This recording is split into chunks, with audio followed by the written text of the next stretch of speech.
नेचुरोपैथिस्ट आरोग्य भारती जिला संयोजक शाजापुर मध्य प्रदेश से है। उनका आज विषय है मोटापा और उसके निदान के संबंध में आप हम सबको हम मार्गदर्शन देंगे। और मैं आपको ससम्मान आमंत्रित करता हूं कि आप आएं और हम सबको मार्गदर्शन देने का कार्य करें। आदरणीय दादा सोनी जी। जय श्री राम। सभी को जय प्रणाम। श्री राम। जय श्री राम। सभी योगाहार कार्यक्रम जय में श्री उपस्थित सभी लोगों को सबका अभिवादन। आज का जो विषय है हमारा मोटापा। मैं समझता हूँ कि यहाँ जितने लोग उपस्थित हैं उनमें कोई है क्या ऐसा कोई समस्या अपनी व्यक्तिगत है यहाँ पे उपस्थित लोगों में? एक दो जने हैं मोटे, एक ही जने ज्यादा मोटे हैं सो हैं दादाजी, आपको हाँ पता है। हाँ, वही तो वो रुचि से सुनेंगे इसलिए। रुचि से सुनेंगे भी और उन्होंने हैंड राइज भी करना है। मोटे है, मैं भी मोटी हूँ दादाजी, मेरा भी वेट मुझे अब क्या पता। देखिए मोटापा तो उसको भी थोड़ा चिन्हित करना पड़ेगा कि मोटा है कौन। बहुत से मोटे व्यक्ति अपने को मोटा नहीं समझते हैं और बहुत से मोटे नहीं है फिर भी उनको लग रहा है कि इनमें मोटा हो रहा हूँ। तो मोटापा ये क्या है, थोड़ा इसका अध्ययन करने पर पता चला कि जो एक समाज विकसित हो गया है मोटापे का समाज, उनमें जो समृद्ध लोग हैं और साथ ही वो श्रम से जी चुराने वाले हैं, जो मेहनत से जी चुराते हैं, एक ऐसा समाज का विकसित इस समय विकास हो रहा है। उस समाज का ये आभूषण है मोटापा। आभूषण कैसा? विकृत आभूषण। एक तो अलंकार होता है हमारा जो हमारे सौंदर्य को बढ़ाता है, और एक ऐसा अलंकार जो हमारे सौंदर्य का दुश्मन। तो ये मोटापा आपके सौंदर्य का भी दुश्मन है और आपकी उन्नति का भी दुश्मन है। अब मोटापा क्या चीज है, थोड़ा सा इसको हम पहले चिन्हित तो करें। मोटापे में अधिकतर क्या है, ये शुरू होता है हमारे पेट से। सबसे पहले जो हम आहार करते हैं और उसका पाचन नहीं होता, कारण पे हम बाद में जाएंगे। अभी हम केवल देखें कि मोटापा है क्या, कैसे पहचानेंगे हम इसको। एक तो वो व्यक्ति अपनी क्षमता के अंदर ही रहता है, वो ज़्यादा काम नहीं कर पाता है। दिखने में भी वो अपने आप को पूरी तरह से नहीं कह सकता कि मैं स्वस्थ हूँ। आलसीपन उसमें रहता है, काम से वो जी चुराता है, लेकिन खाने के प्रति वो कभी जी नहीं चुराता। उसमें एक आदत है कि वो हमेशा खाने की तलाश में रहता है, भले ही इसके पेट में भूख है या नहीं है, उसे भूख से कोई लेना देना नहीं। तो ये अधिकतर समृद्ध लोगों में और जो श्रम से जी चुराने वाले हैं। बैठे ठाले जीवन, तो प्रकृति एक दंड देती है आपको। आपने गलत आहार विहार किया है, ज़्यादा आहार विहार किया है, ज़्यादा चिंतन, दुश्चिंतन, फिकर फिकर जो लोग ज़्यादा करते हैं। लेकिन आप देखिए कि मोटापा है तो ये हमारा क्या नुकसान करता है। एक सर्वे हुआ है विश्व में, उसमें ये पाया गया कि अरबों डॉलर की धनराशि मोटापे को कम करने में ही खर्च हो रही है। एक तो हमने बढ़ा लिया मोटापा, दूसरा देश की तरक्की में ये बाधा है। परिवार में भी वो व्यक्ति कुछ कर नहीं पाता है, दूसरों पर डिपेंड हो जाता है, तो उसको सम्मान भी नहीं मिलता। भाई जो व्यक्ति कमाएगा, परिवार को चलाएगा, तो सब उसका सम्मान भी करेंगे, लेकिन ऐसा व्यक्ति उपेक्षित भी रहता है। समाज में उपेक्षित रहता है, परिवार में उपेक्षित रहता है, और वो देश के लिए एक बोझ बन जाता है। तो मोटापा कोई अच्छी चीज नहीं होती। अब हम ये समझे कि होता क्यों है। जो लोग मोटे हैं वो भी अपना अध्ययन करें। एक सीमा के ज़्यादा, एक सीमा तक तो ये शरीर को स्वस्थ रखता है, स्वस्थ क्या दिखता स्वस्थ है, जब तक तो ठीक है। लेकिन जब ये ज़्यादा बढ़ जाता है तो फिर ये व्यक्ति का दुश्मन बन जाता है। व्यक्ति हतोत्साह, निराश, उदास, ये बातें उसके अंदर आ जाती हैं। तो हम जो कारण देखते हैं, आप भी लोग समझते होंगे, सबसे पहला कारण है कि अति आहार, ये तो सब समझते हैं। गलत आहार, खा तो रहे हो आप, ज़्यादा भी खा रहे हो, लेकिन जो वस्तु भोज्य के रूप में आप ले रहे हैं वो उचित है कि नहीं है, इसका बिना विचार किए खाते रहते हैं। अब इसमें क्या होता है कि ऐसी कुछ चीज़ें हैं जो हमारे शरीर में कैलोरी की मात्रा को बहुत तेज़ी से बढ़ा देती है। अब कैलोरी की मात्रा बढ़ तो जाती है, लेकिन उसका उपयोग नहीं होगा तो वो स्टोर होगी चर्बी के रूप में। तो आवश्यकता से अधिक खा लेना, गलत आहार विहार में क्या है कि आजकल पैक्ड फूड बाजार में पैकेट मिलते हैं बने बनाए भोजन के, बने बनाए खाद्य वस्तुओं के। अब उनका निर्माण कब हुआ है, कैसे हुआ है, वो हमारे स्वास्थ्य के लिए अच्छे हैं कि नहीं है, बिना इसका विचार किए और व्यक्ति आदत के वश खा लेता है, तो उससे अत्यधिक मात्रा में कैलोरी बनती है। और चूंकि वो धीरे धीरे आलसी भी हो जाता है, उसका शरीर भी थोड़ा ऐसे ही हो जाता है कि वो काम करने में उसको सहयोग नहीं करता है, तो फिर श्रम रहित जीवन हो जाता है। ये श्रम रहित जीवन होने से मोटापा बड़ी तेजी से बढ़ता है। अब इसमें अधिक आहार वाले, जो आहार में चीनी आती है सबसे पहले, शक्कर, मीठा बहुत खाता आदमी, घी, तेल, मक्खन, चाट, पकोड़े, ब्रेड, टॉफ़ी, तले भुने आहार, कन्फेक्शनरी आहार, मैदा। आजकल आज दिन भर होटलें चलती रहती है, मनुष्य घर पे तो खाता ही है, लेकिन जो बाज़ार जाता है तो वहाँ भी वो चैन नहीं लेता है। तो मैदे से बने हुए सामान, आलू, केला। दूसरा एक चीज़ का और मैं ध्यान दिलाना चाहता हूँ कि ये सॉफ्ट पेय जो होते हैं, लिम्का आदि, जो गर्मियों के दिनों में बोतलों से पी जाते हैं, ये भी आपका मोटापा बढ़ाता है। घर में आप खाते हैं हलवा, नमकीन, मिठाई, इन पर ये नहीं कि आप बिल्कुल मत खाओ, लेकिन जब ये ज़्यादा मात्रा में आप खाने लगते हैं तो इनसे कैलोरी बड़ी तेज़ी से बढ़ती है। एक मनुष्य जो साधारण तरीके से जीता है उसको 2500 से लेकर 3000 कैलोरी शक्ति तक आवश्यकता होती है, लेकिन देखा जाता है तो वो 6000-7000 कैलोरी इतना खा लेता दिन भर में। तो दुगनी मात्रा में आपने भोजन कर लिया दुगनी कैलोरी बना लिया आपने।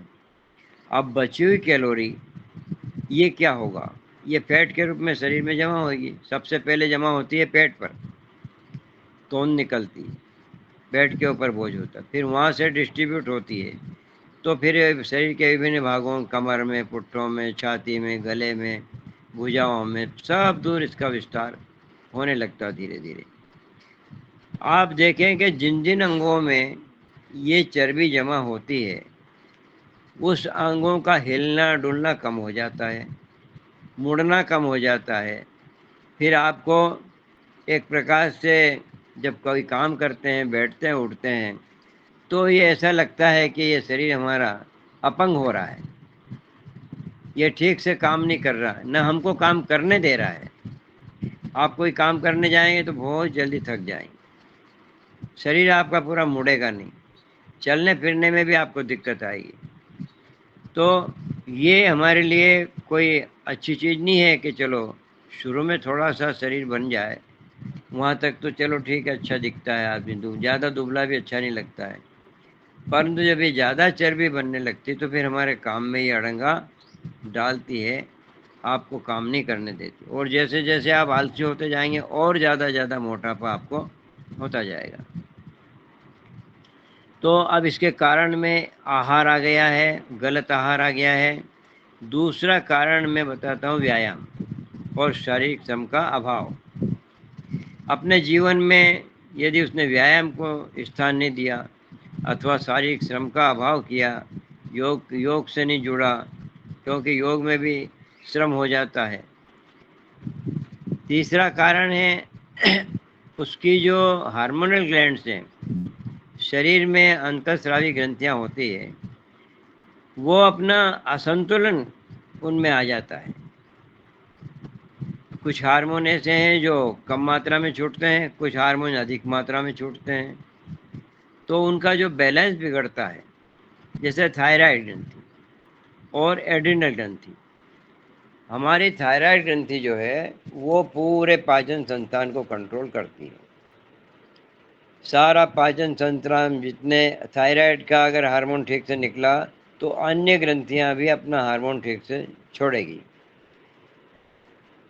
अब थायराइड का बिगड़ा, दूसरा एड्रिनल ग्रंथि है आपकी पेट में यहाँ रहती है।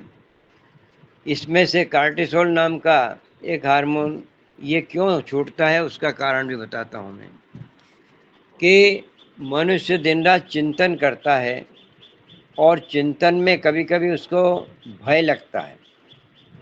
ऐसे चिंतन भी आ जाते हैं जिससे वो अचानक डर जाता है या अचानक उसको क्रोध आ जाता है। दोनों परिस्थिति में ये एड्रिनल ग्रंथि कार्टिसोल नाम का हार्मोन छोड़ती है। ये कार्टिसोल क्या होता है, जैसा ब्रेन में जाता है तो वहाँ ब्रेन में एक मैसेज भेजता है कि भैया मुझे अत्यंत डर लग रहा है या मेरे सामने कोई ऐसी भयानक परिस्थिति आ गई है, अब मुझे इसका सामना करना है। सामना करने में दो बात, या तो उसका मुकाबला किया जाए या तो वहाँ से भागा जाए। अगर मान लो वो चीज़ भारी है हमारे सामने, हम मुकाबला नहीं कर सकते, तो भागो, पलायन करो। तो दोनों परिस्थिति में आपको शक्ति की आवश्यकता पड़ती है, एनर्जी चाहिए। भागने में भी और लड़ने में भी, दोनों में एनर्जी चाहिए लगती है। चाहे आप मुकाबला करोगे तो भी, और नहीं तो आप भयभीत होगे तो भी। तो एनर्जी की आवश्यकता होती, तो ब्रेन को मैसेज गया और ब्रेन ने फौरन लीवर को आदेश दिया, तुम्हारे पास जो ग्लाइकोजन नाम का पदार्थ बना हुआ पड़ा है, स्टोर हो रहा है, उसको रिलीज करो, शक्ति की आवश्यकता है। तो ढेर सारी मात्रा में ग्लूकोज अर्थात शक्कर, हमारे रक्त में ढेर सारी शक्कर आ जाती है। इसलिए आ जाती है कि आपको मुकाबला करना है या भागना है। लेकिन ये केवल विचार था आपका भय वाला, आपके सामने कोई भयानक वस्तु थी नहीं। तो न तो वो भागता है न मुकाबला करता है, और वो ढेर सारी चर्बी, शक्कर उसके रक्त में जो आ गई है वो चर्बी का रूप लेकर के शरीर के अंदर जमा होती रहती है। तो ये भावनात्मक कारण से जब हार्मोनल डिस्टरबेंस हुआ तो उसके कारण से अनावश्यक चर्बी बढ़ गई। ये न तो आपने गलत आहार किया न ज़्यादा आहार किया, लेकिन ये हार्मोनल असंतुलन के कारण हुआ। अब आगे मैं बताता हूँ आपको दूसरा कारण। एक कारण होता है वंशानुगत। वंशानुगत कारण, कुछ परिवार ऐसे होते हैं कि उनमें सभी लोग मोटे होते हैं और उनके बाप दादा से लेके उनके बेटे बेटी पोते पोती सब के सब एक जैसी स्थिति में। मुझे अभी काम पड़ा था एक का मोटापा कम करने का, तो मैंने देखा 123 किलो वजन, आपके सामने पहले भी चर्चा हो चुकी है। 123 किलो वजन और 6 फीट से कुछ ऊपर ही था उनका ऊंचाई। तो मैंने कहा तो वजन ज़्यादा है, तो उनने कहा साहब मेरे बच्चे जो दुबले पतले वो 92 किलो से कम कोई नहीं है। 92 किलो को वो साधारण वेट समझते हैं, जबकि वो बच्चा उनका मोटा नहीं है, तब भी उनका वजन इतना। तो ये एक वंशानुगत है। ऐसे और भी उदाहरण आपने कहीं देखे होंगे।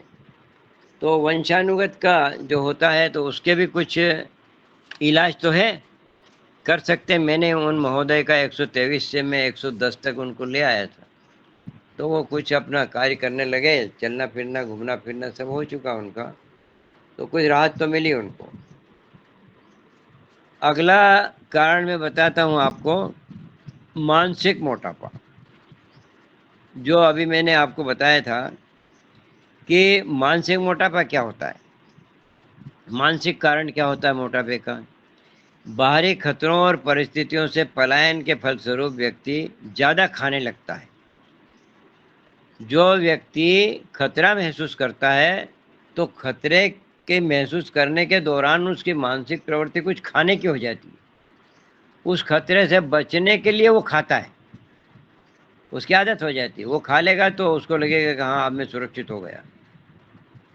तो अब ये स्वभाव आपने बहुत लोगों का देखा होगा कि कोई भी ऐसी परिस्थिति आई, झगड़ा हुआ, क्रोध हुआ, किसी से लड़ा झगड़ा और उसके मन में तनाव आया और वो अकेला बैठा है, तो उसके सामने जो वस्तु होगी खाने पीने की उस पर जल्दी उसका हाथ जाएगा और वो जल्दी जल्दी बड़ी तेजी से बहुत सारा खा जाएगा और वो अपने गुस्से का इजहार उस भोजन पे करता है।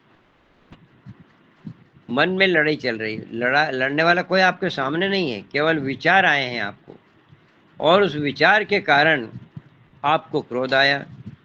क्रोध आया तो उस क्रोध को शांत कैसे करना, तो वो व्यक्ति तो सामने है नहीं जिससे कुछ किया जाए, लड़ा जाए।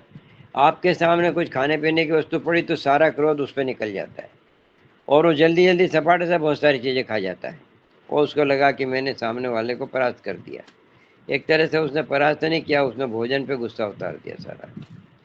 तो क्रोध में आकर के भी मनुष्य ज़्यादा खाने लग जाता है खतरे से निपटने के लिए। एक कारण होता है दवाओं का दुष्प्रभाव।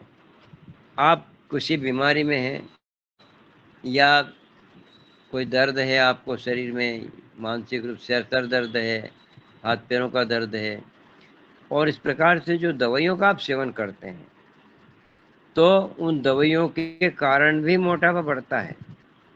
ये कई प्रकार की खोज हुई है, इस प्रकार से वैज्ञानिकों ने खोज की है। तो दवाइयों के जो दुष्प्रभाव होते हैं उनके कारण भी मोटापा बढ़ जाता है। अब ये मोटापा बढ़ गया, हमने कारण भी खोज लिए, लेकिन मोटापे के कोई दुष्परिणाम। आप समझते हैं कि मोटापा है तो ठीक है, पड़ा रहेगा, थोड़े से मोटे हो दिख जाएंगे, लेकिन खतरा क्या है मोटापे वाले लोगों को जीवन में खतरा क्या है, इसके प्रति मैं आपको बता रहा हूँ सावधानी। एक तो जो मोटा व्यक्ति होता है उसको सबसे पहले मधुमेह, डायबिटीज उसके पास चली आएगी, ब्लड प्रेशर उसके पास चला आएगा, हृदय रोग उसके पास चले आएंगे, घुटने, नितंब, कमर और संधिवात, गठिया, श्वास कष्ट, दमा भी उसको हो जाएगा, रक्त विषाक्तता, फोड़े फुंसी होना, रक्त विस्मय हो जाना, और उसकी उम्र कम हो जाएगी, वो जल्दी से तेजी से वृद्धावस्था की ओर बढ़ेगा। हर्निया है, पित्ताशय की पथरी है, वेरिकोज वेंस है जो आपकी पिंडलियों में दिखती है, नसें बड़ी मोटी हो जाती है, वो भी मोटे लोगों को होती है। गुर्दे के रोग, हार्ट में एंजाइना, हृदय की मांसपेशियों का अत्यधिक तनाव में रहना, कमर दर्द, अनियंत्रित रक्त संचार, कभी तेज हो रहा है कभी कम हो रहा है, पेट के रोग, नपुंसकता, स्नायुविक रोग, साइटिका, अपेंडिक्स, लकवा, दमा, बांझपन, जीवनी शक्ति का ह्रास, और कैंसर, ऑस्टियोपोरोसिस, मासिक धर्म की अनियमितता, पथरी का बनना। अधिकतर मोटे लोगों में 50 रोग इकट्ठे हो जाते हैं और वो जीवन भर उन रोगों की दवाइयाँ खाते खाते और अधिक मोटा होता जाता है। मोटे व्यक्तियों के गुर्दे में भी कचरा की मात्रा ज़्यादा बढ़ जाती है, उसके गुर्दे भी अक्षम हो जाते हैं जो दिन रात शरीर से कचरा साफ करते हैं। अब मोटापा उम्र को कम करता है। आप मोटापे को देखेंगे तो कुछ लोगों का मोटापा देखने के बाद में ये एक निष्कर्ष निकाला है कि इसके परिणाम क्या होते हैं। उन्होंने कहा जितनी मोटी कमर उतनी छोटी उम्र, कमर का घेरा बढ़ा तो उम्र की मात्रा कम, आपकी आयु कम होती चली जाएगी। तो आपको क्या करना है कि कमर के घेरे को छोटा करोगे तो आयु आपकी लंबी हो जाएगी। दूसरी बात कि स्वास्थ्य का तो दुश्मन ये है ही, ये सौंदर्य का भी दुश्मन है। मोटे व्यक्ति को गले में, गर्दन में अगर मोटापा बढ़ा तो उसका चेहरा और गर्दन एक हो जाएगी। सोच नहीं पड़ेगा तो दाढ़ी कहाँ से शुरू हुई है, गर्दन कहाँ खत्म हुई है और गाल कहाँ से शुरू हुए हैं। उसकी आंखों के आसपास इतनी चर्बी जम जाएगी कि उसका कपाल और चेहरा और गर्दन यहाँ से वहाँ से पूरा एक ही दिखेगा। पेट पता नहीं चलेगा कि जांघ कहाँ से शुरू हुई, पैर कहाँ से शुरू हुए हैं। वो एक पिंड की भांति हो जाएगा। उसका झुकना, नमना, काम करना, बैठना, चलना फिरना, सारा काम उससे अव्यवस्थित, और वो बिल्कुल एक अपंग की तरह खाट पे पड़े पड़े अपना जीवन बिताएगा। अब इसका सामाजिक नुकसान क्या है? समाज में वो एक तो जाएगा नहीं, चलने की उससे बनती नहीं, फिर भी जब तक उससे बनेगी चलने की और जाएगा, बस में बैठेगा तो उसका सहयात्री परेशान होगा, क्योंकि 2 सीट की जगह तो अकेला ही घेरेगा। रेलवे में, बस में, समाज में कहीं वो मेहमान भी अगर गया तो उसको थोड़ा सम्मान में भी कमी आएगी। उसके अनेक प्रकार के नाम धर देंगे लोग, कोई मोटू कह देगा, कोई भैंसा कह देगा, कोई मोटल्ला, तो कोई मोटी अक्ल वाला। इस प्रकार से उसके पीछे जो है बहुत सारे टाइटल हो जाएंगे। इससे भी वो आहत होता है उसका मन, और वो निराश होकर के समाज में जाने से कतराता है, बचता है समाज में जाने से। तो ये सब बातें कहने का मतलब ये है कि हर व्यक्ति को सावधान रहना चाहिए कि मेरे अंदर मोटापा नहीं बढ़ पाए, क्योंकि ये एक बार जब बढ़ जाता है तो इसको मिटाना बहुत खतरनाक काम है, बहुत मुश्किल काम होता है। आप लोगों में से यदि किसी को ऐसा अनुभव होगा तो आप जरूर इसको, मुझसे ज़्यादा इस बात को जानते होंगे। अब ये कैसे बताएंगे कि हम मोटे हो रहे हैं कि नहीं हो रहे हैं? तो एक यहाँ पे चिकित्सक लोगों ने कुछ लोगों का सर्वे करके एक सूत्र निकाला है। जैसे आपकी उम्र है इंचों में, आपकी लंबाई इंच में है, तो उसमें उसको दुगना कर दो, और जितना वो उसकी संख्या आती है उतने पाउंड आपका वजन होना चाहिए। महिलाओं का इससे थोड़ा कम होना चाहिए, और इसके सामान्य वजन जो इसमें आता है उससे 5% ज़्यादा कम चल सकता है, वो भी उसी में चलेगा, वो भी अपने आप को मोटा न समझे। तो अब ये मोटापे के कारण आपने जाने, तनाव इसका खास कारण है, निराशा इसका खास कारण है। निराशा, कुंठा, और इनके कारण वो ज़्यादा आहार करता है। जो आदमी निराश रहता है, अच्छा महिलाएं दिन भर घर में बैठे ठाले समय बिताने के लिए खाती है, अब समय नहीं बीत रहा है तो क्या करें? तो मन में आता है कि चलो किचन में कुछ ना कुछ देखते हैं खाने का। अब भूख नहीं है, लेकिन उसके साथ में समय बिताने के लिए खाती है। महिलाएं घर में ही रहना पड़ता है। ये भी एक देखा गया है कि जो व्यक्ति घर में ज़्यादा देर तक रहेगा तो वो निश्चित रूप से अपनी योजना बनाता रहेगा क्या खाएं, फुर्सत में रहेगा। इसलिए सक्रिय जीवन, आदमी को किसी न किसी संस्था से जुड़ के, सामाजिक काम हो या व्यक्तिगत काम हो या घरेलू काम हो, कहीं ना कहीं उसको घर से बाहर जाकर किसी समाज में जाकर के एक्टिव रहना चाहिए। इससे क्या होगा, वो अति आहार से बच जाएगा। और जब मनुष्य काम में लगा रहता है तो वो यही भूल जाता है कि मैंने आज खाना खाया कि नहीं खाया। तो खाने के याददाश्त, जैसे ही खाने की याद आती है तो आदमी तुरंत चल पड़ता है किचन की ओर। और वो कब होता है? जब वो फुर्सत में रहता है, घर में रहता है, जहाँ भोजन की व्यवस्था रहती है। तो अब कुछ मान लीजिए हो ही गया है हमको, तो हम उपचार की ओर आते हैं।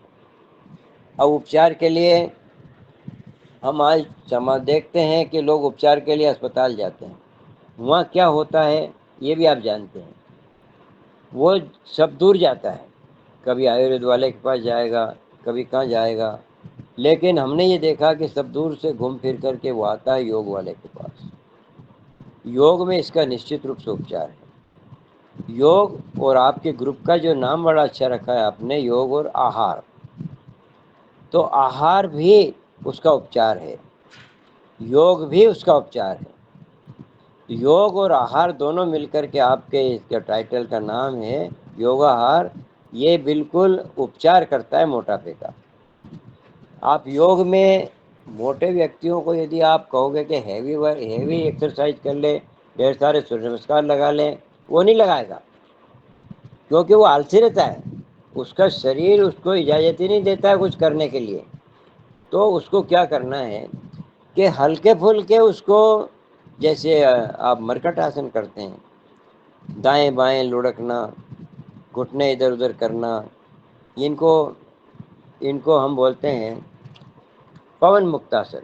ये पवन, इनका सब आसन जितने भी होते हैं हाथ पैरों के, इनको हम पवन मुक्तासन की श्रेणी में बांटते हैं, 3 श्रेणियों में। तो वो सारे के सारे, उनमें ज़्यादा मेहनत नहीं पड़ती है, लेकिन प्रत्येक जोड़ से शरीर को मोड़ना पड़ता है।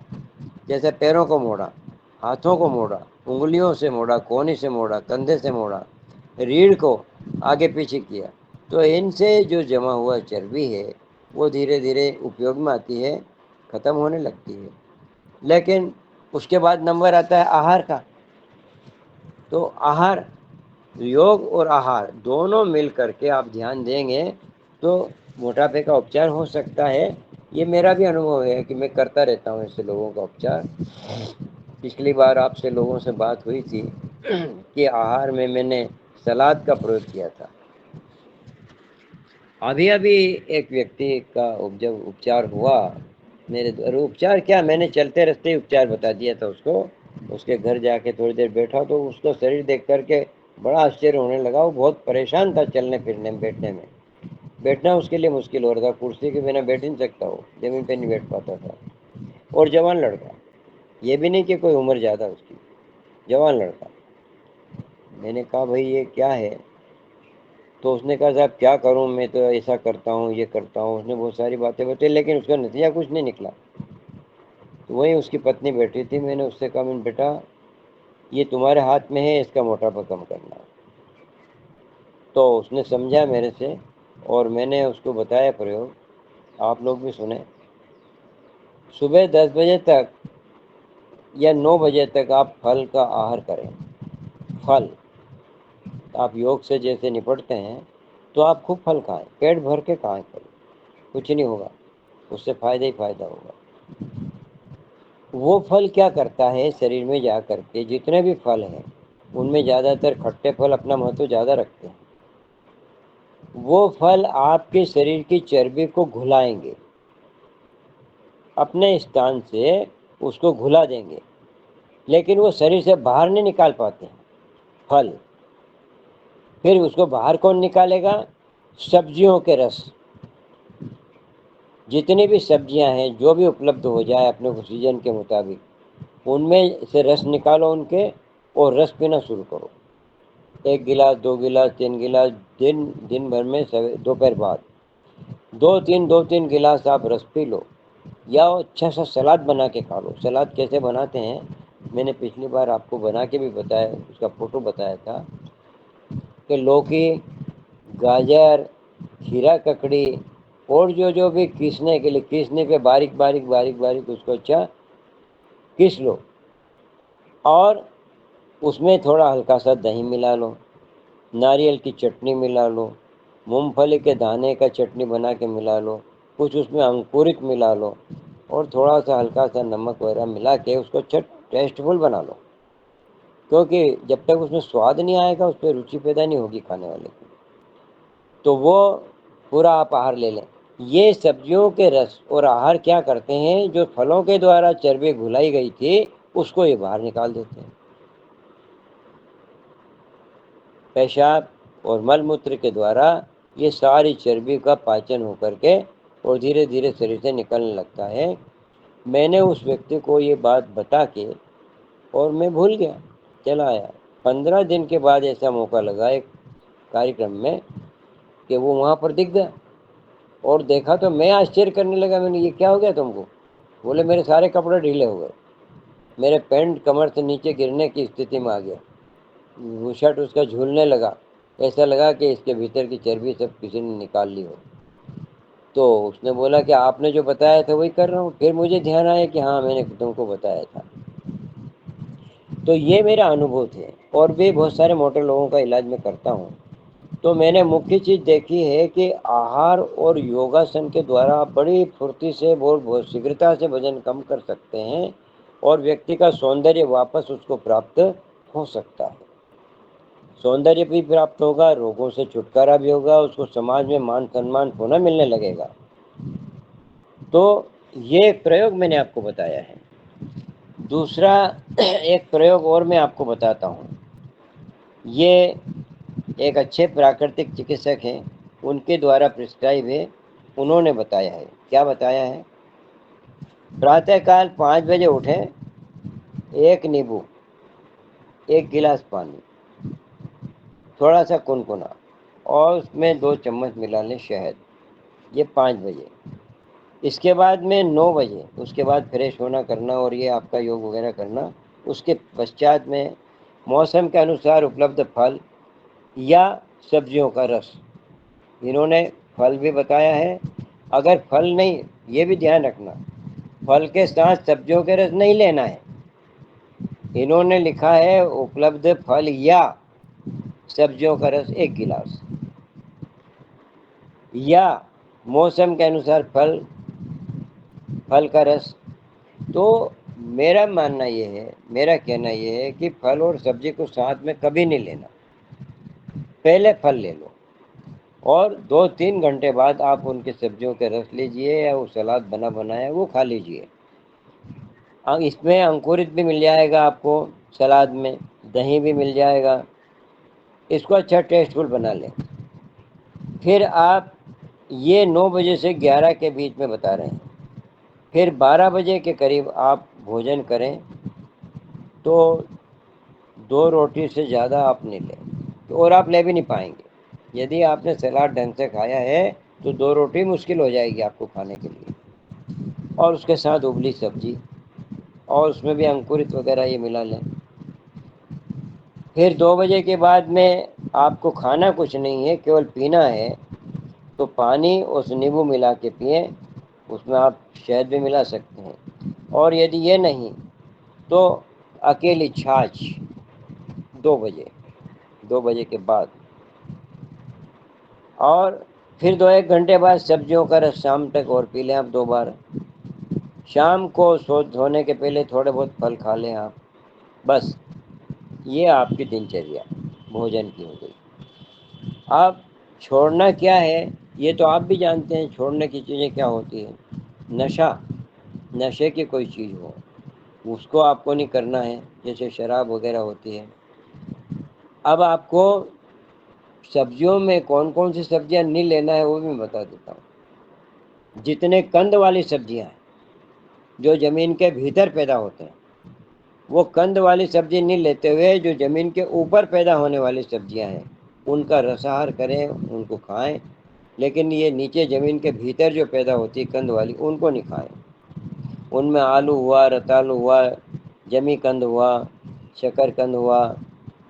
इसके बाद चीनी, शक्कर का तुरंत अभाव हो जाना चाहिए आपके भोजन में। शक्कर मोटापा बढ़ाती है। मिठाई, केले मीठे फल होते हैं, इन्होंने बताया है, लेकिन मैं इसको मना नहीं करता। आम खूब खाएं आप। चाय, काफ़ी, चीनी, सैचुरेटेड फैट, तले भुने, शर्करा युक्त आहार ये आप नहीं खाएं, मैदे की चीज़ें नहीं खाएं। तो ये जो भोजन आपको बताया गया फल और साग सब्जियों का, ये मुश्किल से आपके शरीर में 800 या 1000 कैलोरी बनाएगा, और आपको आवश्यकता होती है 2500 से लेकर 3000 तक कैलोरी की। तो बाकी की कैलोरी कहाँ से आएगी? वो आपके शरीर के अंदर जो जमा चर्बी है वो पिघल करके, और वो आपके शरीर की पूर्ति करेगी, और वो जल के समाप्त हो जाएगी।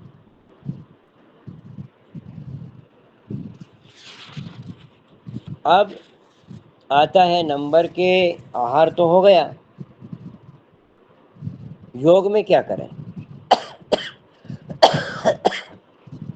कोई आसन के मैं नाम बता रहा हूँ। सूक्ष्म व्यायाम की सभी क्रियाएं करें आप।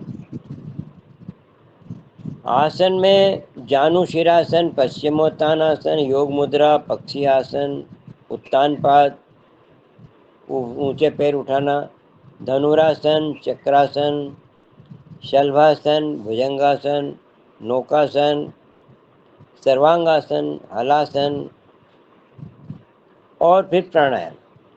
प्राणायाम में अनुलोम विलोम ये मुख्य रूप से करें, क्योंकि ये हमारे दोनों मस्तिष्क को बैलेंस करता है।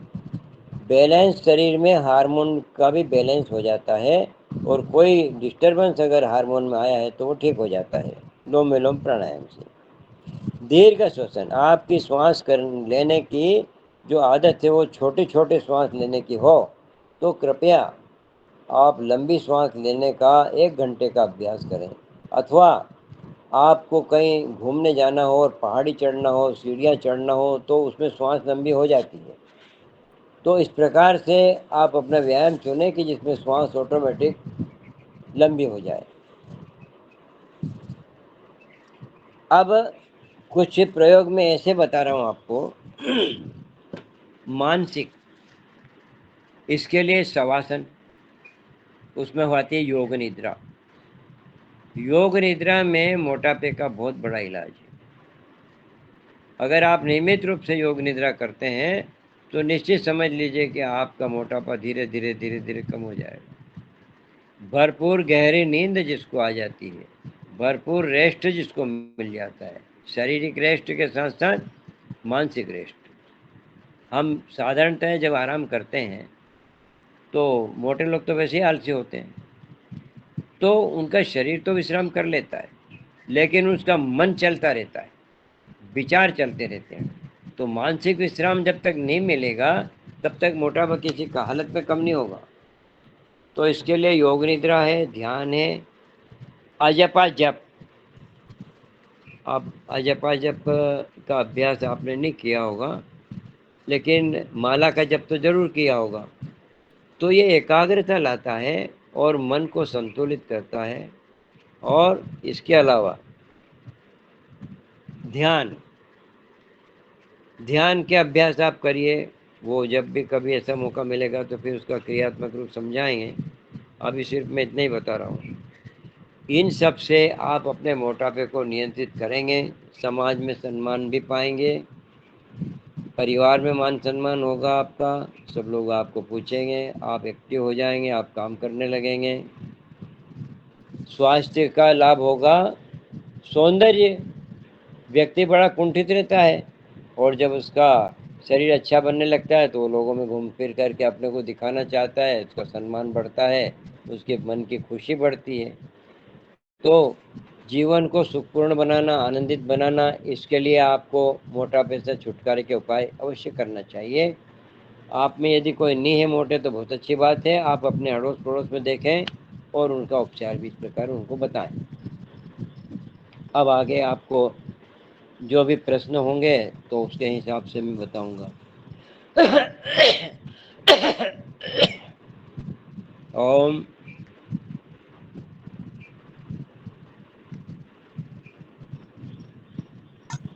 ओम सर जी, ओम ओम। ओम दादाजी जी, ओम। बहुत सुंदर दादाजी, आपने मोटा पेपर दिया। और कल कुछ अपने एग्जाम्पल भी दिए थे मोटापे के, और बढ़िया। आगे हमारे सदन में किसी भाई बहन की कोई सवाल है मोटापे पर तो जी, डॉक्टर रोशनलाल भैया स्वागत है। जी, आदरणीय दादाजी को सादर प्रणाम। जी दादाजी, मेरा मोटापे से संबंधित नहीं है प्रश्न, मेरा पैरालिसिस से संबंधित है। मेरे बड़े पिताजी के बेटे हैं, उनको अभी 2-3 महीने पहले पैरालिसिस हो गया। तो उनका लेफ्ट वाला पार्ट जो है, मतलब हाथ भी ठीक से काम नहीं कर रहे, पैर भी। तो क्या करें उसके लिए? क्या देखो आपके पास ला सकते हैं या कोई कितने दिन हाँ, लगेंगे? अपन इस पर देखो ऐसी चर्चा करते हैं। पैरालिसिस जो हो जाता है, वैसे तो मोटापा अनेक रोगों को बुलाता है, उनमें पैरालिसिस भी है।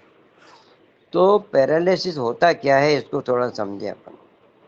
हमारे मस्तिष्क का शरीर से संबंध टूट जाता है।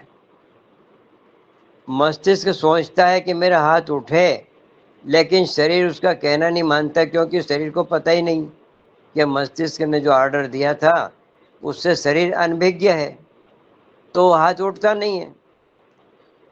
जो पार्ट हमारा पैरालिसिस में आता है उसका संबंध मस्तिष्क से टूट जाता है। अब इसको ऐसे समझें आप कि हमारे मस्तिष्क के दो भाग, एक दाहिना भाग और एक बायां भाग।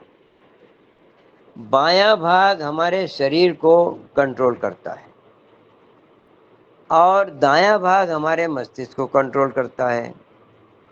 दाहिना मस्तिष्क और बायां मस्तिष्क दोनों एक साथ जब काम करने लगते हैं तो हमारा शरीर पूरी तरह स्वस्थ रहता है। लेकिन दायां मस्तिष्क बायां मस्तिष्क से जब कनेक्ट नहीं हो पाता है तो उस पैरालिसिस वाली स्थिति आती है। तो लोम विलोम जो प्राणायाम बनाया गया है वो दोनों मस्तिष्क का बैलेंस करने के लिए बनाया गया है। जब मैं बाएं नाक से श्वास लेता हूँ तो इसमें एक सेंसेशन होता है यहाँ पर, वो सेंसेशन हमारे दाहिने मस्तिष्क को होता है। और जब मैं बाएं से सूर्य स्वर से लेता हूँ, दाहिने स्वर से श्वास, तो इसमें जो सेंसेशन होता है वो मेरे बाएं मस्तिष्क को होता है, वो मेरी बॉडी को कंट्रोल करता है। तो बॉडी का कंट्रोल, मस्तिष्क का कंट्रोल, दोनों को जब हम एक मिलाएंगे तो ये इसमें निश्चित रूप से अंतर आएगा पैरालिसिस में। तो आप सबसे पहले क्या करें, लोम विलोम प्राणायाम कराना शुरू कर दीजिए। दाएं से लिया बाएं से निकाला, बाएं से लिया दाएं से निकाला, लगातार इसको 1-1 घंटा। अब जो कि लकवा है, बीमारी ठीक करना है, साधारणतया तो हम कितनी देर करते हैं, 5 मिनट 10 मिनट, लेकिन उनको आप धीरे धीरे मात्रा बढ़ाओ, 15 मिनट कराओ, 20 मिनट कराओ, आधा घंटा कराओ, 1-1 घंटा तक कराओ, बीच में रेस्ट करते जाओ, लगातार कराओ। और लेकिन कैसे कराओ, जब श्वास लो तो आपके मस्तिष्क को पता चलना चाहिए कि मैं श्वास ले रहा हूं। वरना होता क्या है, लोग श्वास तो लेते हैं और हनुमान चालीसा भी बोल रहे हैं, तो आपका दिमाग तो चला गया हनुमान चालीसा में, श्वास की तो एक्टिविटी हो गई, खाली क्रिया, प्राणायाम नहीं हुआ। ये आप जो है बुरा मत मानना इस बात का। आप जब भी योग करें, योगासन करें, चाहे आप प्राणायाम करें, मन आपका वही होना चाहिए जो आप क्रिया कर रहे हैं। मन का मतलब हुआ उस क्रिया से, शारीरिक क्रिया से मस्तिष्क का संबंध हो गया, कनेक्ट हो गया। यदि आपका ध्यान और कहीं चला गया तो वो क्रिया का संबंध मस्तिष्क से नहीं हुआ। दिमाग का संबंध उस क्रिया से हो जाना ही योग है। तो लोम विलोम प्राणायाम करें या कोई सा भी प्राणायाम करें, आप श्वास ले रहे हैं, आप मस्तिष्क को बताइए कि ये श्वास आ रही है, ये आ रही है, ये नाक में गई है, अब ये कंठ में पहुंची है, अब ये पेट तक पहुंची है, अब ये बाहर जा रही है। पूरी तरह से दिमाग आपका उस श्वास के साथ जुड़ गया। यदि वो जुड़ गया है तो दोनों मस्तिष्क आपके एक हो गए हैं और फिर शरीर वही काम करेगा जो मस्तिष्क बोलेगा। मस्तिष्क कहेगा पैर उठे तो पैर उठेगा, हाथ उठे तो हाथ उठेगा, जबान को तक जाएगा, जबान उठे काम करेगी।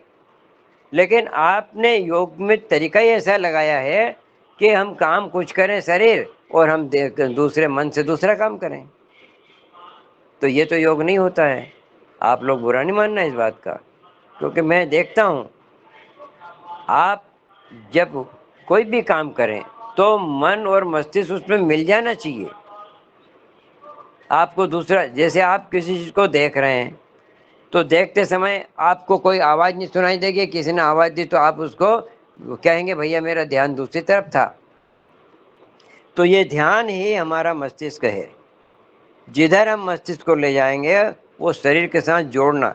मान लो खुजली हो रही कहीं बदन में, तो फौरन मस्तिष्क को मालूम पड़ गया कि इस स्थान पे खुजली हो रही। इसका मतलब क्या हुआ? मस्तिष्क उस स्थान से कनेक्ट हो गया। कनेक्ट होने का मतलब मस्तिष्क ही शरीर को चलाता है। खुजली का मालूम पड़ा तो मस्तिष्क से एक आदेश जाएगा हाथ को कि वहाँ खुजा लो और खुजली मिटाओ। यदि मच्छर आया है तो पता चला मस्तिष्क को कि फलाने स्थान पर मच्छर बैठा है, वो हाथ को आदेश देगा, मच्छर को मार देगा वो हाथ। और यदि मच्छर काट रहा है और आप हनुमान चालीसा कर रहे हैं तो आपको पता नहीं कि मच्छर ने काटा, क्योंकि आपका ध्यान हनुमान चालीसा में था। मैं हनुमान जी मेरे गुरु हैं। आप ये न समझे कि मैं कोई विरोधी हूँ इनका, हनुमान जी का। जब आप फुर्सत के समय हो तो तन मन से हनुमान जी की सेवा करिए, पर योग करते समय आपको अन्यथा ऐसा कोई भी काम नहीं करना चाहिए कि जिससे आपका ध्यान दूसरी तरफ चला जाए। आप क्रिया कुछ कर रहे हैं और ध्यान को दूसरी तरफ ले जा रहे हैं। बात भी कर रहे हैं आप, तो इसका मतलब है कि वो योग अधूरा है आपका। आप प्राणायाम करें, ध्यान करें, तो ध्यान में भी क्या होता है? मस्तिष्क को एक जगह लाते हैं हम, लेकिन विचार चलते हैं, तो विचारों को रोकने के लिए तो हम ध्यान करते हैं। ध्यान भी योग का सार भाग है और उसमें ये बताया गया है कि मन को कहीं जाने मत दो। आप अपने शरीर के भीतर ही इसको घुमाओ, एक जगह एकाग्र इसको करो, तो बैलेंस बनाइए। लकवे का ये इलाज है। मस्तिष्क, दोनों मस्तिष्क जब तालमेल मिल जाएगा तो अंग पुनः सक्रिय हो जाएंगे। और जी दादाजी दादाजी, अगला इसमें कुछ वो आहार विहार और कुछ मालिश वगैरह भी करवाएं या उसकी आवश्यकता नहीं? देखिए, इसमें मालिश की कोई आवश्यकता नहीं, ये केवल बातें हैं। मस्तिष्क का कनेक्शन जैसे ही उस अंग में होगा वो एक्टिव हो जाएगा। उसके लिए एक ही इलाज है, लोम विलोम प्राणायाम। और लोम विलोम प्राणायाम की विधि मैंने बता दी। श्वास ले रहे हैं और देख रहे हैं बाहर की तरफ, आंख खोल के नहीं। आंखें आपकी बंद इसलिए होगी कि मन को रोकना है। मन को वहाँ लगाना है जो हम काम कर रहे हैं। हम क्या काम कर रहे हैं? हम श्वास ले रहे हैं। तो मन को, मस्तिष्क को बताओ, ये श्वास आई, देखो यहाँ ठंडा ठंडा लग रहा है नाक में। अब ये नाक श्वास गले में गई, यहाँ कुछ स्पर्श हो रहा है। अब ये श्वास पेट तक चली गई, वहाँ कुछ लग रहा है। ये मन हमारा उस श्वास के साथ जुड़ गया है, एक्शन के साथ जुड़ गया। तो शरीर के साथ मस्तिष्क को जोड़ो, इस तरह से जुड़ता है। तो इधर से लिया, फिर इधर, फिर उधर से लिया, फिर इधर। जब तक आपका मन एक भी विचार नहीं कर पाएगा, लगभग ठीक हो जाएगा। एक एक जी घंटे का अभ्यास करते। बहुत बहुत धन्यवाद आप। जी धन्यवाद रोशनलाल भैया। और अगला सवाल में आदरणीय बनेश सिंह आर्य जी। प्रणाम सदन को, कोटि कोटि नमन। श्री राम। दादाजी, मेरा क्वेश्चन है कि जैसे मोटापा जो बढ़ता है वो अधिक खाने से मोटापा बढ़ता है और अधिक खाली पेट रहने से भी मोटापा बढ़ता है, और खाली चीनी चीनी खाने से भी मोटापा बढ़ता है या गुड़ खाने से संतुलन रहता है, तो इसमें कौन सा रास्ता अपन अपनाएं? देखो, चीनी तो उसका तो विरोध में करता हूँ, चीनी का तो। चीनी क्योंकि कारण क्या है, गुड़ जो होता है ना वो अपरिष्कृत होता है, उसमें सारे तत्व होते हैं। लेकिन चीनी परिष्कृत होती है, उस पर बहुत सारी क्रियाएं कर करके उसको एक जहर बना दिया गया है। पर उसकी खासियत यह है कि वो मीठी लगती है, और हर मनुष्य मीठी बातों का शौकीन है, मीठे खाने का शौकीन है, उसको आनंद आता है और वो फंस जाता है उस चक्कर में। गुड़ बुरा नहीं है, गुड़ भी मीठा होता है, लेकिन उसमें वो रफ तत्व ज़्यादा होते हैं, उसकी सफाई इतनी नहीं होती है, इसलिए वो आपके फायदे कारक है। मीठे फल खाइए आप, शहद शहद लीजिए, मीठे दाख है, मीठी खजूर है। मीठा पर मीठा होना बुरा नहीं है, लेकिन शक्कर को परिष्कृत कर दिया गया है, शोधन कर दिया गया है, मशीनों के द्वारा जितनी चीज़ों का शोधन हो चुका है वो सब आपके नुकसानदायक है। फिल्टर तेल के साथ नाटक करा, गुड़ से परिष्कृत शक्कर को बनाया, चावल के ऊपर जो छिलका था, रेशा था, उसको बिल्कुल साफ करके पॉलिश कर दिया, वो चावल भी बेकार हो गया। मैदा जिसके साथ छिलका था गेहूं के साथ, सब निकाल करके उसका भीतर का वो ले लिया। तो जो जो चीज़ें मशीनों के द्वारा परिष्कृत कर दी गई है वो सब मोटापे के कारण है। जी धन्यवाद मणि सिंगारे जी। आगे में आदरणीय विनायक काका जी अपना सवाल करें। जी बाबा जी, ओम ओम। ओम ओम। आपने बताया है तो मोटापे में जप जाप्य भी करना चाहिए अपने जो दैनंदिन व्यवहार में। तो अजपाजप का मतलब क्या है? अजपाजप। हाँ, ठीक है, अच्छा प्रश्न है आपका। देखिए, ये अजपा जप अपने आप होता है। अजपा का मतलब हमने नहीं जपा। एक तो जाप होता है जो हम अपनी वाणी से करते हैं, एक बेखरी वाणी होती है जो थोड़ा उच्चारण जिसमें सुनाई देता है, एक मनी मन जपते हैं, ये हो गया। लेकिन अजपा क्या है? उसको केवल सुनना है।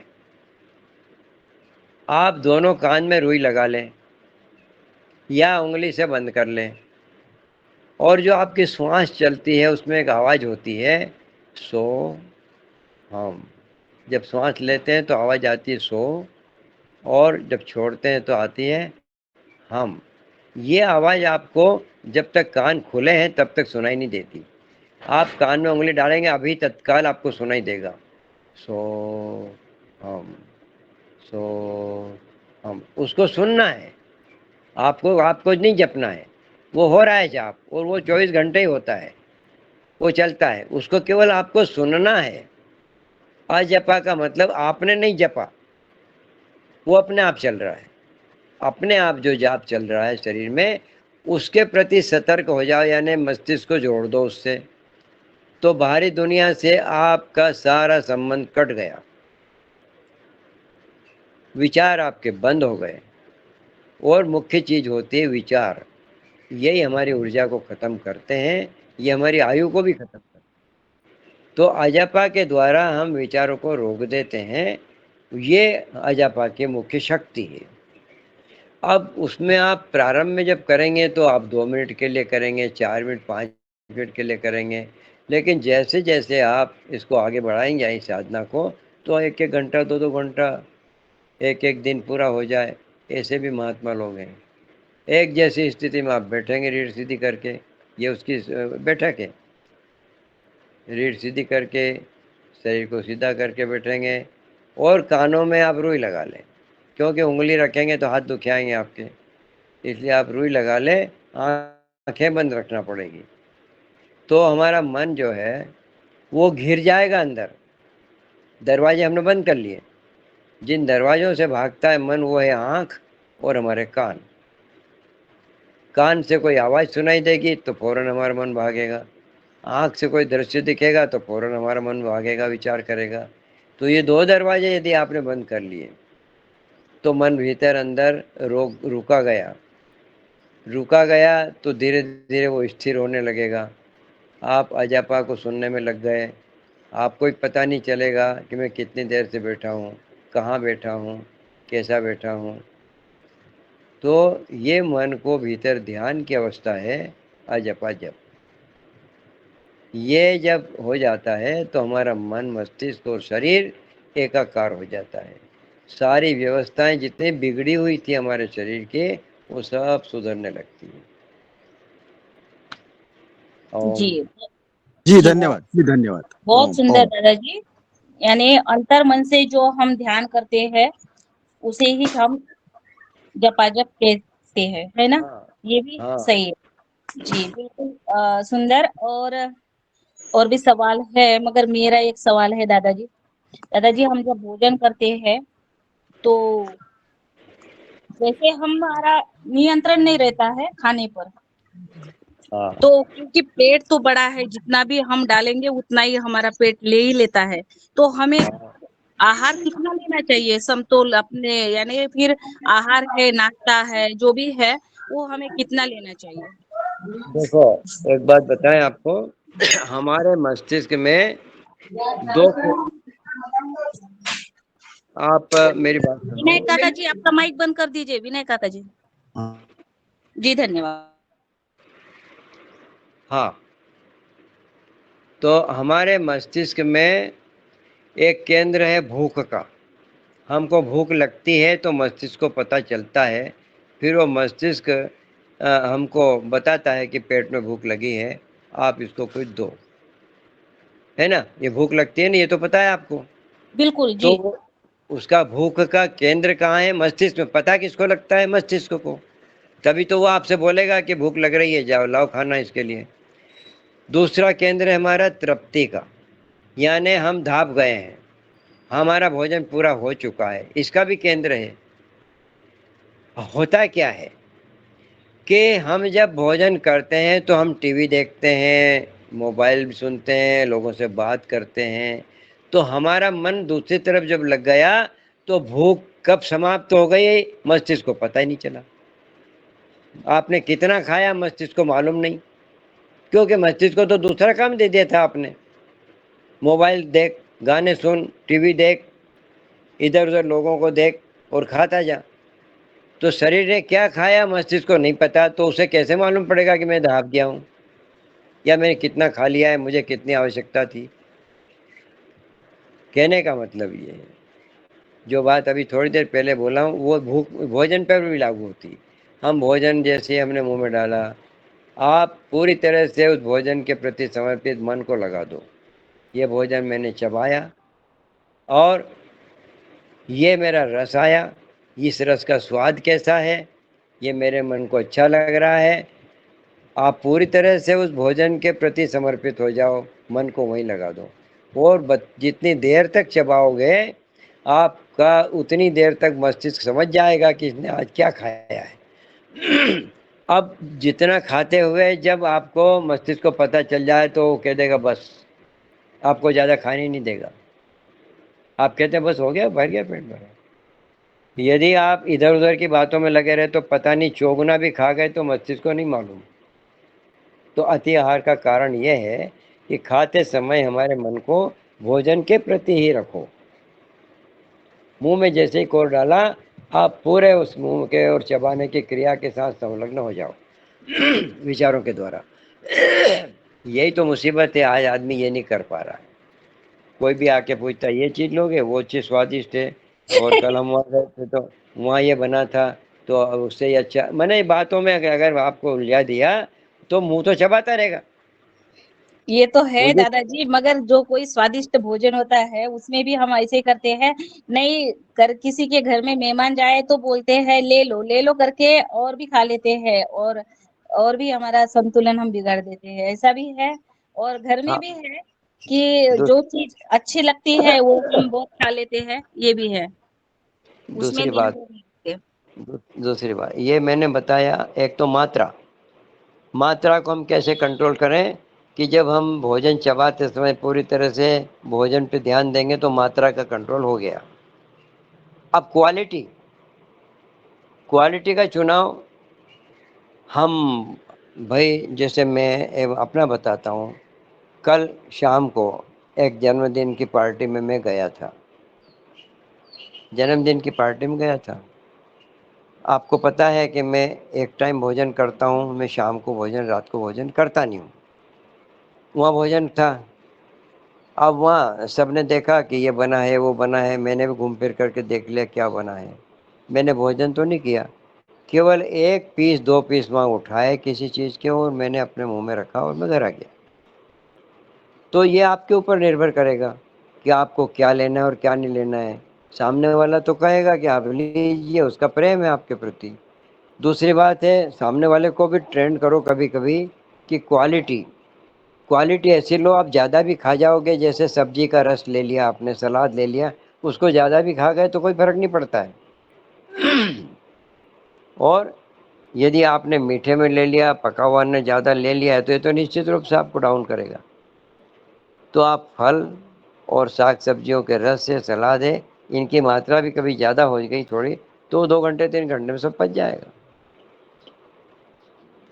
बिल्कुल। तो सुंदर, बहुत मात्रा, सुंदर दादाजी। हाँ, मात्रा और क्वालिटी। बिल्कुल, आगे से ऐसे ही होगा। और तो मैं एक और मेरा सवाल था कि अब हम दोपहर में भोजन वगैरह होने के बाद जो नींद लेते हैं, उससे भी मोटापा आता है? मैंने बताया ना कि मोटापा आता क्यों है? अति आहार और गलत आहार। अब अति आहार का मतलब है भूख का केंद्र है, मस्तिष्क बोलता है कि खाओ तो खाओ, मस्तिष्क कहता है कि बस हो गया तो हो गया।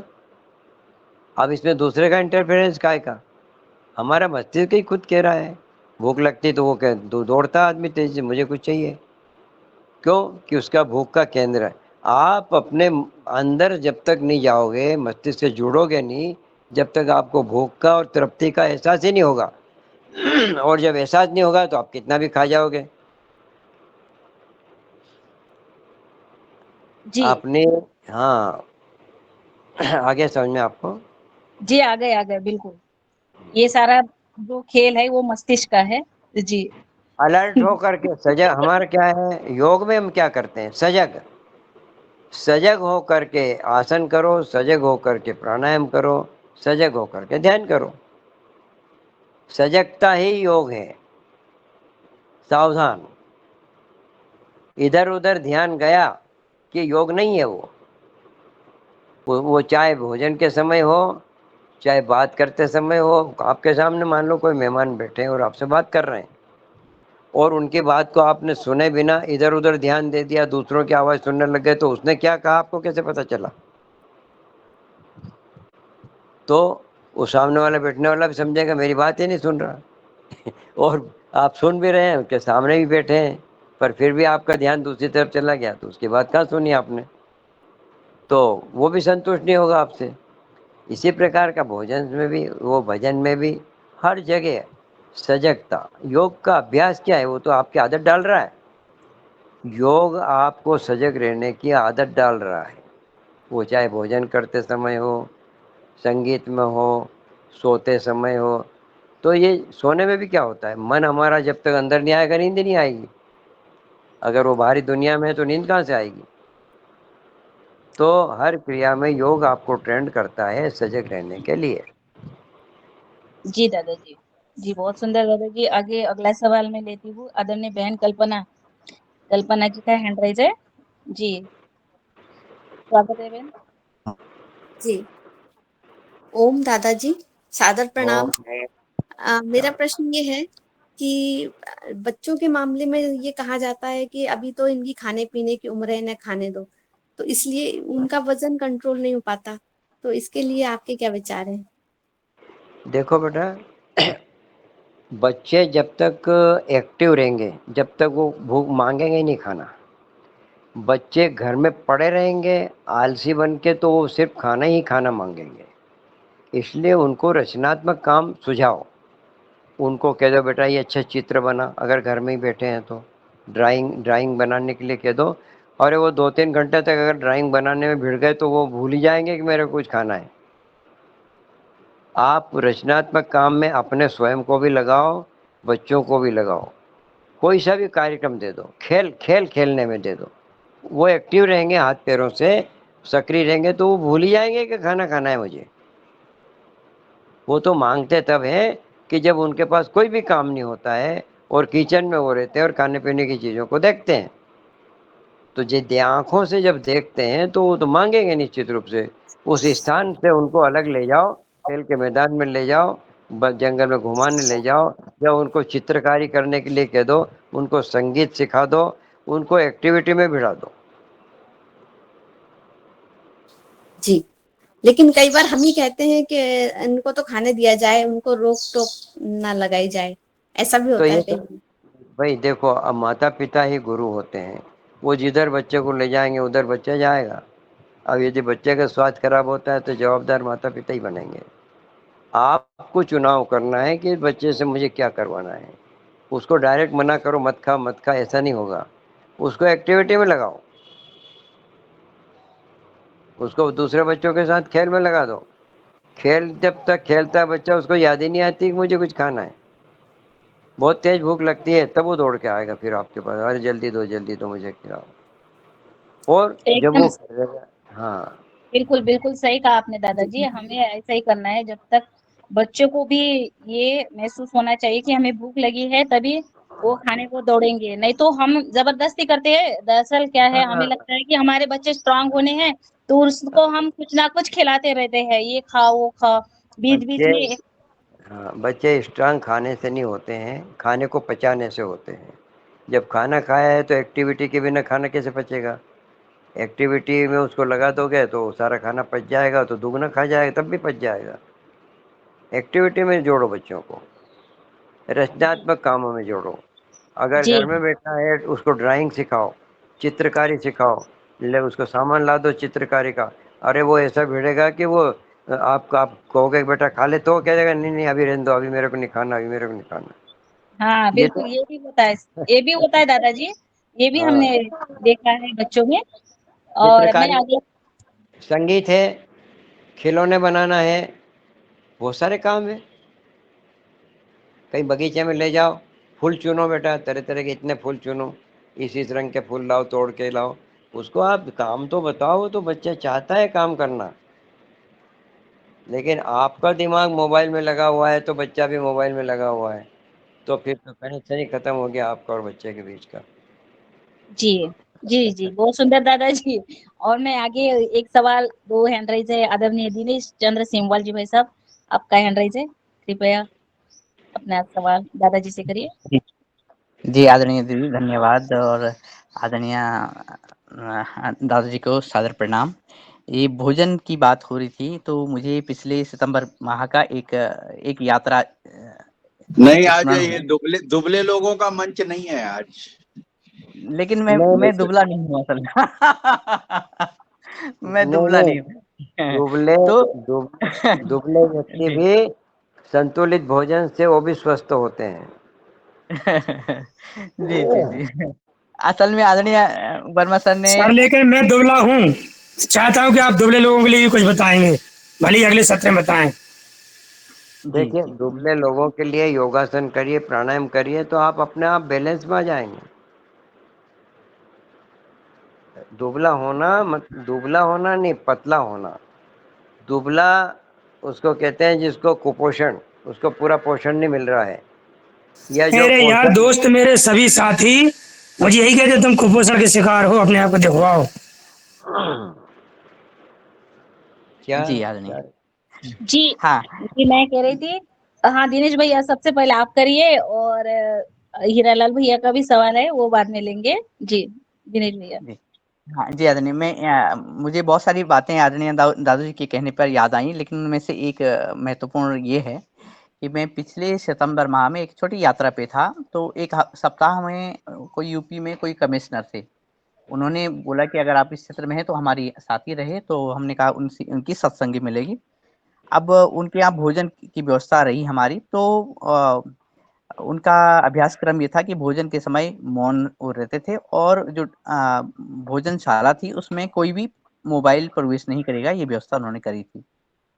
और हम कुछ लोग और साथ में उनके भी कुछ साथी उनके साथ आए हुए थे। तब हमें ये आभास हुआ कि जब मौन रहते हुए हम स्वयं मौन हैं, तो तब ये बात तो समझ में नहीं आई। लेकिन जब साथ में सामूहिक मौन के साथ भोजन हम कर रहे थे, तो 3-4 दिन में मुझे ये आभास हुआ, और मैंने अन्य लोगों से भी पूछा कि जितना भोजन हम करते थे उससे कुछ कम भोजन ही हम करने लगे थे, और उससे कम भोजन में ही संतुष्टि हो रही थी। तो आप बता रहे थे, तो मैंने कहा मैं ये संस्मरण सुनाऊँ, और ये कैसे होता है आदरणीय?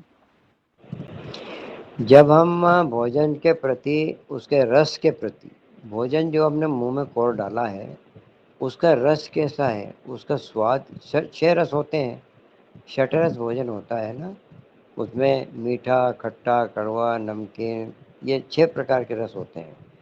तो आप उसको, भोजन को देखो कि इसमें कौन सा रस है। आपका मन उसको किसी भी प्रकार से उसमें मिला दो, या आप यही सोचो कि मैंने जो मुंह में कोल डाला है, मेरे 32 दांत हैं, मैं 32 बार इसको चबाए बिना निकलूंगा नहीं। आप गिनने लग जाओ, 1 2 3 4, अब आपका मन तो वहीं आ गया ना। हम तो आपके मन को बांधना चाहते हैं क्रिया से, आप चबाने की क्रिया के साथ मन को मिला दो। तो इसी तरह मिला दो, चलो कि मैंने 32 बार चबाना है तो 1 2 3 4, आप देखोगे आप 20-25 तक गिनोगे, जब तक तो वो पतला हो जाएगा और अपने आप घटक जाएगा। होता क्या है कि आप बिना चबाए उसको, बिना पतला किए आपको ठूस देते हो और दूसरा कॉल फिर डाल देते हो। आप जल्दी जल्दी भोजन करते हो। अब आप देर से भोजन करोगे तो आप आधा भोजन भी नहीं कर पाओगे और दाब जाओगे, तृप्ति हो जाएगी। जी। बिल्कुल बिल्कुल सुंदर, बहुत बढ़िया। और सही कहा दादाजी आपने, और दिनेश भैया ने अपने में बताए।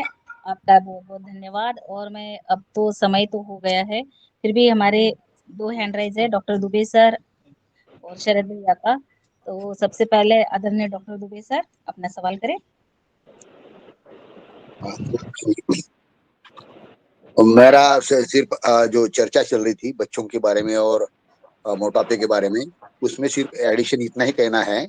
दादाजी ने तो बहुत स्पष्ट रूप से खाने के बारे में बोल दिया है।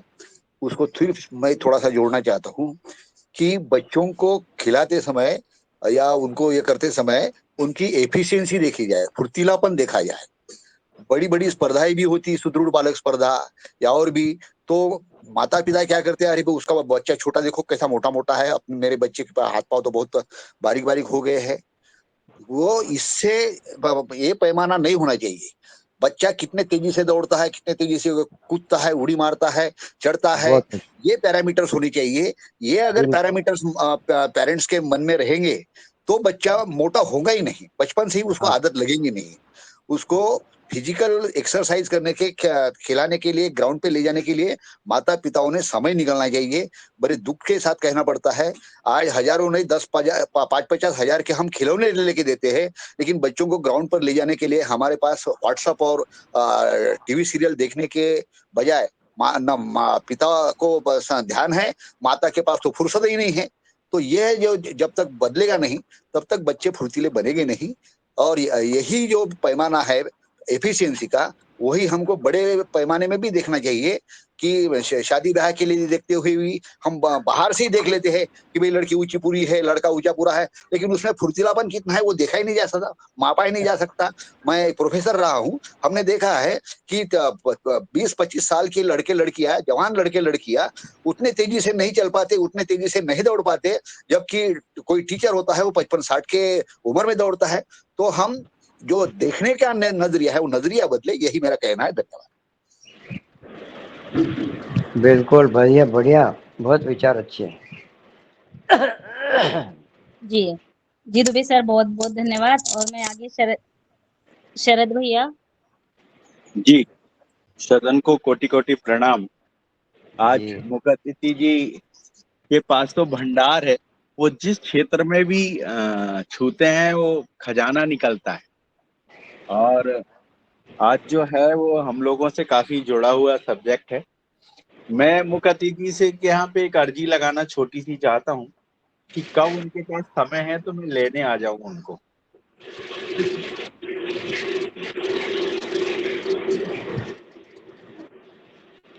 दादाजी क्या वो दादाजी क्या वो क्या कह रहे थे कि आपके पास सब कब समय है, वो आपको लेने को आ रहे हैं।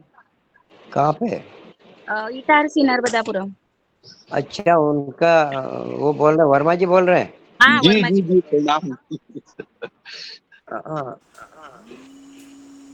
तो क्या मेरे को अलग से फोन करके बात कर लें? जी अलग से फोन करके मेरे से बात कर लें? जी जी बिल्कुल बिल्कुल।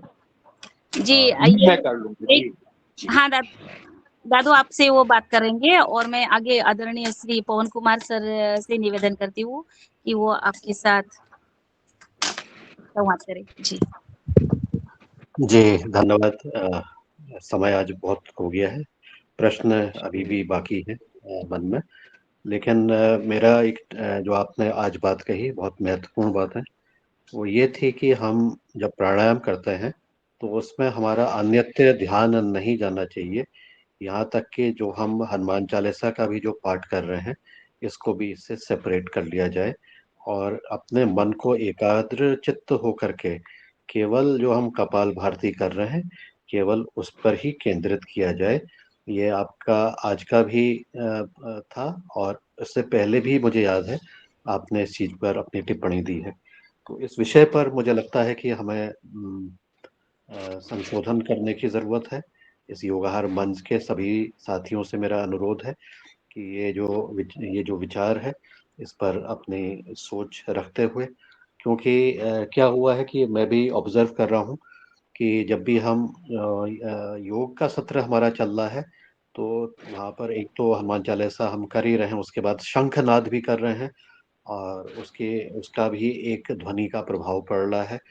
तो इन चीज़ों को सेपरेट किया जाए। साथ ही योग की कक्षा होते हुए कोई बीच में अगर टिप्पणी करता है तो उसमें भी मुझे लगता है कि जो हमारी एकाग्रता है उसमें भी बाधा पहुंचती है। तो उस चीज पर भी हमें विचार करना है।